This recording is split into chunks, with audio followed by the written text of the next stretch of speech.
Id-Deputat Prim Ministru Chris Fern ma kienx preżenti għal riċeviment annwali li organizza l-Gvern għal membri tal-Korp Diplomatiku. Dan hekk kif aktar kmieni matul il-jum il-Prim Ministru sellem lill-ambaxxaturi għal ħidma li wettqu f'pajjiżna.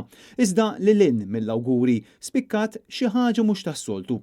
Konverzazzjoni li kienet għaddejja bejn il-Ministri Edward Cicluna u Evarist Bartolo li fuq l-speakers inqabdu jitkellmu apertament kontra l-Ministru Chris Fern. Din hija sekwenza tal-fatti kif ġraw.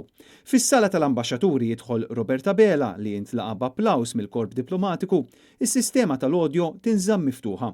Evarist Bartolo u Edward Cicluna jinstamaw jitkellmu allegatament dwar Chris Fern u jgħidu ma femm xejn hux egoist, Robert qed jipprova imma għal xejn għax kiesaħ.